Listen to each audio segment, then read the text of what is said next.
700 block of Broad Street. That's near the Miller Theater and the Imperial Theater, right there on that block. They tell us Adams is known to frequent the areas of Walker Street and Telfair Street. Deputies say he suffers from diabetes and schizophrenia. So call the Richmond County Sheriff's Office if you have any information about Walter Adams. Lawmakers return to Capitol Hill next week at the top of their to-do list, taking another look at COVID-related relief for Americans. Right, this is as fewer people are filing for unemployment each week, but the sheer numbers remain high. In South Carolina, more than 5,000 people filed a claim last week. That's about 500 fewer claims than the week before.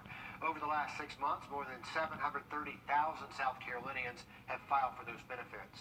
In Georgia, 51,000 people filed a new claim, 5,000 fewer than last week. During the pandemic, both Georgia and South Carolina have issued more than $3 billion in unemployment benefits. Whitney Wild has the latest from Washington. Americans hit hard by COVID-19's economic impact have gone from disappointed to desperate. When it hit, I lost my job. So it took me like a month to get another job. This is my check, but I ain't making it with $300. Senators will return to Capitol Hill after Labor Day, likely taking another look at stimulus legislation meant to ease the pain. As regular citizens navigate the devastation, Republicans and Democrats remain oceans apart. All I can tell you at the moment is we're at a stalemate, so I don't know whether we're going to get another package here in the next few weeks or not. Democrats suggested a multi-trillion-dollar relief bill, but Republicans won't sign off on the cost and propose smaller legislation to fund schools, small businesses, and scaled-back federal unemployment benefits. Democrats accuse Republicans of ignoring the totality of the crisis. Senate Minority Leader Chuck Schumer wrote to his colleagues, Republicans may call their proposal skinny, but it would be more appropriate to call it emaciated. Secretary Mnuchin, I hope you will return to the negotiating table prepared to find common cause on legislation that meets the pressing needs of Americans. Adding pressure, the budget deadline at the end of the month. If they can't agree on a deal to fund the government, lawmakers will face yet another shutdown. I'm Whitney Wild reporting. There is some good news on the unemployment front. For the first time in a month, fewer than 1 million Americans filed for unemployment insurance in a week. The Labor Department says 881,000 people filed for those benefits last week. But as you know, the total number of people unemployed remains very high. The government says 13.3 million people are still getting those jobless benefits. That is a huge jump from the 1.7 million people just a year ago. Tough day for the stock market with the biggest losses. To weather now as we take a look over Wheeler Road. Riley, it's been really hot lately. When are we going to be able to see some rain? The good news is that we should finally see a shift in our pattern by this weekend to where we'll see a little bit better rain chances and our temperatures are finally going to drop back closer to normal. So this time of year in early September, highs generally near 90 degrees and we should be there Saturday into early next week. And it looks like we'll hold steady in that seasonal pattern later next week as well. But Friday, unfortunately, that is going to be another very hot day for us. So similar conditions to what we're seeing out there today. Bluebird skies, though, this is actually one of the few clouds you can find in the sky out there this afternoon. So a lot of sun, a lot of heat, a lot of humidity. We'll have more to Labor Day weekend in just a little bit. An Army major at Fort Gordon pleading guilty to producing child pornography. The U.S. Attorney's Office says Major Jason Musgrove admitted to those charges today. Musgrove was arrested back in December. He could face up to 30 years in prison on top of paying fines and restitution to the victims in this case. The investigation is being conducted now by the FBI. We now know the name of a man shot and killed in an Augusta sports bar. The Richmond County Sheriff's Office says Victor Banks of Grovetown died after being shot last night. The shooting happened outside the Icon Sports Bar on North Leg Road. That's just off Wrightsboro Road. Banks was taken to AU Medical, where he died this morning. No word of any suspects wanted in connection with that fatal shooting. Parents, you may want to hit mute for a few seconds on this next story out of Aiken. Police have released a video of the man they believe broke into an animal shelter 6 times and hurt animals. Deputies are looking for this man seen on surveillance video who they believe broke into the Aiken County Animal Shelter 6 times in the last year and removed a dog from its kennel for inappropriate reasons. Deputies say only 1 dog has not been found. We're told this most recently happened last Sunday. You're asked to call the Aiken County Sheriff's Office or the Midland Crime Stoppers if you know anything. An Augusta judge has denied a new trial for the man convicted of burning down a local restaurant. Roland CROYLE was found guilty but mentally ill a year ago for driving his car into the Twin Peaks restaurant in Augusta back in 2017 and then setting it on fire with customers still inside. CROYLE had worked at the restaurant before he was fired for drinking on the job. He's sentenced to 140 years in prison and 20 years probation. Democratic presidential nominee Joe Biden is in Kenosha, Wisconsin. We're now hearing from University of South Carolina's president after the school has had more than 1,000 total COVID cases. A majority of those cases were from students. University officials say the spread is not happening on campus, but rather off campus at social activities. But the university's president is saying closing down the campus is not the solution. In closing down, there are some huge consequences and a lot of unintended consequences as well. And I quote Dr. Fauci, what he said campuses shouldn't shut down after an outbreak because it just would scatter and spread the virus further. And the last thing I want to do is to take this problem and close the university down and then dump the problem onto the city of Columbia and the state of South Carolina. And just into our newsroom on that story, USC has stopped using saliva testing for COVID on campus. Officials say staffing shortages mean they can't continue doing that test. This comes just a day after USC's president said he would continue testing as many students as possible. This also comes as the campus has more than 1,000 COVID cases among its students. They don't know when that testing will resume again, but they say hopefully as soon as possible. We're taking a look at the spread of COVID cases at Georgia's top universities. Here's what we found. The University of Georgia reporting over 800 new COVID cases last week alone. About 800 of those cases were from students. The week before, they reported about 200 new cases. In Statesboro, Georgia Southern reporting just over 500 new cases last week. Most of those cases among students. The week before, they reported 71 new cases. And in Atlanta, Georgia Tech reporting total case numbers. Their total case numbers, 762. Yesterday, they saw 33 new cases. So taking a look at the COVID case numbers statewide, Georgia's health department reporting 2,700 new COVID cases today and 75 more deaths. In South Carolina, DHEC reporting more than 1,000 new COVID cases today, the first day with more than 1,000 cases since the weekend, and 12 more people have died. Taking a look at some of our local hospitals, AU Health reporting 74 new cases. There are 57 inpatients there. Doctors Hospital reporting 2 new cases today with 15 inpatients. Aiken Regional reporting 2 new cases as well with 15 inpatients there. And Charlie Norwood VA is reporting 5 new cases today. Some South Carolina frontline healthcare workers got a special and loud thank you today, courtesy of NASCAR. NASCAR trucks drove by this hospital in Florence and honked as a thank you for their workers. The NASCAR haulers come from the Darlington Raceway, which is just outside of Florence. They also delivered lunch for those hospital workers. 18,000 marijuana plants, more than 6 tons of shark fins, $3 million in gold, silver, and jewels, all part of an alleged international money laundering, drug trafficking, and illegal wildlife trade operation that's been shut down by federal and state investigators here in Georgia. 12 defendants are charged in the case called Operation Apex. The feds say the marijuana grow rooms you see there were found during searches of their homes and work.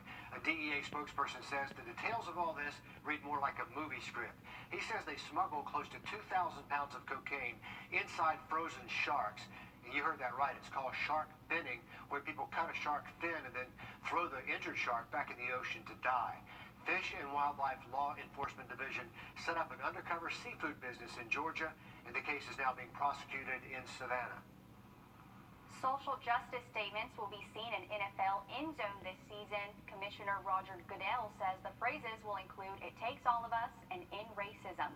They'll be stenciled in paint in each team's end zones all season long. It's one of a series of social justice initiatives the league has planned, including helmet decals and a voter activation push. Goodell says the league encouraged teams to offer their stadiums as polling centers. Still ahead, one of the biggest stars on the planet says he has COVID-19. Now he has a message for his fans. We'll share it in 90 seconds. Cold front finally going to be moving through Friday night to Saturday. Let you know what that does for our Labor Day weekend coming up. Georgia's 108 call or visit a store today.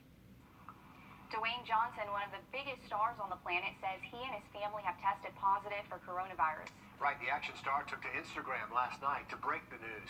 Natalie Morales tells us how he's doing and has the advice he has for his fans.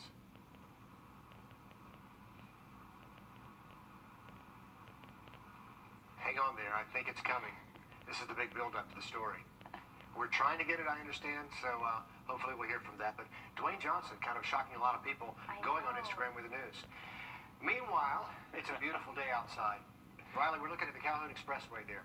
How about? Yeah, here we go. How about that shot? A beautiful bluebird sky, and how about Genevieve? She did turn broadside for a little bit better view of her out there this afternoon, but she's got her tail feathers towards us and not really cooperating. Oh, a little scratch there. Yeah, get some action on the camera. We got clear skies out there. It's hot and humid again for us. The heat index well into the hundreds. Not a lot of cloud cover out there. Looking at visible satellite imagery. So this is actually from a satellite around 22,000 miles away from Earth. And if you think of it just like a video camera looking down at the Earth, it's just kind of showing you where the clouds are. And few and far between for us here around the two-state. A little bit better rain chances to our west and to our north along this cold front. This is what's finally going to move through Friday night to Saturday and help bring down those temperatures for the weekend. But unfortunately, that's not expected to happen until the weekend. So expect another very hot day on Friday. We're going to wake up in the mid to low 70s, and then later into the afternoon, most likely hitting a high of 97 again here in Augusta. Not expecting any rain for tomorrow afternoon, and even into Saturday, the rain chance is looking pretty slim for most of us. You're not really going to notice a difference in the temperature Saturday morning, but later into the afternoon, that's when you're really going to notice it. Anywhere north of Augusta, we'll call it north of I-20, expected to stay in the upper 80s all afternoon long. So it should be beautiful up at the lake Saturday afternoon. A little bit further south, a little bit warmer, so the closer towards the coast you get, that's where that warmer air is going to be found. But overall, not anticipating a lot of rain heading into the weekend. So any Labor Day plans? Saturday, I threw a rain chance in there, just a small one. That would be mainly for areas closer towards the coast, wherever it's going to be a little bit closer to where that cold front ends up. But overall, much cooler temps, low 90s for us here in Augusta Saturday afternoon. Sunday, going to be even cooler, upper 80s. Up in the rain chances, just a smidge on Sunday, but once again, I would definitely keep your outdoor plans, not expecting widespread rain on Sunday. And same thing on Monday. Looks like those rain chances going back down for us, and high temperatures should generally stay in the 80s across most of the area. So over the next 5 days, we're not really expecting a scenario to where we're expecting widespread rain. So this has been a fairly dry stretch for us. May have to turn on those sprinklers again to water that lawn. For your Friday, if you're heading out to the course, we are expecting west winds anywhere from around 5 to 10 most of the day. Later into the afternoon, they could pick up a little bit more than that, not by much, but overall, staying dry, just going to be very humid. And heading into the weekend, those temperatures finally drop off. Later next week, past Labor Day, staying in the 80s for highs. Thanks, Riley. Now let's get back to that story about Dwayne Johnson testing positive for coronavirus. Good idea. Natalie Morales tells us how he's doing. My wife Lauren, as well as my two baby girls, and myself, we have all tested positive for COVID-19. And I can tell you that this has been one of the most challenging and difficult things we have ever had to endure as a family. Hollywood's highest paid star, Dwayne Johnson, and his immediate family joining the more than 6 million people in the U.S. who have contracted coronavirus. Johnson saying it took more than 3 weeks for him and his wife to recover. Fortunately, his 2 young daughters, he said, only had mild cases of COVID. The superstar, known for his blockbuster hits like Jumanji and The Fast and the Furious, said he has been on lockdown, isolating at home with his family for 6 months. But Johnson revealing on Instagram how he likely got infected. We picked up COVID-19 from very close family friends. And these are people who we love and trust. They're devastated that it led to them infecting our family. As a result, he's implementing new rules for anyone visiting his home. And he's advising all of his fans to do the same. If you guys are having family and friends over to your house, you know them, you trust them, they've been quarantining just like you guys, you still never know. Have them tested the day before, and if they test positive, you stay away. If you don't, then you come over. The Rock using his massive platform to send a message. It has nothing to do with politics. Wear your mask. It is a fact, and it is the right thing to do, and it's the responsible thing to do, not only for yourself, but for your family. For today, Natalie Morales, Los Angeles. Good to see him looking so well. MLB players distracted at Yankee Stadium. Last night's game delayed as a safety precaution because of something in the sky. We need to head in. Well, the game delayed last night at Yankee Stadium because of a drone flying overhead. The drone was seen hovering over the playing field before flying off into the distance. Players were taken off the field as a precaution, and the game between the Yankees and Tampa Bay was delayed for about 5 minutes because of it. It's the third time this season a drone has caused an MLB game to stop. According to FAA rules, it's illegal to fly a drone within a 3-mile radius of a stadium during games. Something new coming to Burger King, the fast food restaurant, releasing a couple of new designs today that offer completely touch-free experience for you. The new features include solar panels, conveyor belts that deliver the order, and then some outdoor seating. The 2-floor design includes up to 3 drive-through lanes with 1 lane solely for delivery drivers. These designs will be built next year in Latin America, the Caribbean, and Miami, where Burger King is headquartered. So if you have a convertible, they could just drop the order right down from upstairs into your car. That's kind of touch-free, I guess. I know, that's going to be interesting. Burger King. Something different there, Riley. Hey, have it your way, as they say. We'll take a look at that fishing forecast for you. We'll take a look at that fishing forecast for you coming up. Liberal Jamie Harrison. Like and follow News 1226 on Facebook for the latest up-to-date coverage near you. If you're planning on doing any fishing over the next few days, it's going to be very hot again on Friday, but we are expecting dry conditions, and the wind's not going to be all too bad. Should be just a light breeze at the max and very low rain chances for your Friday.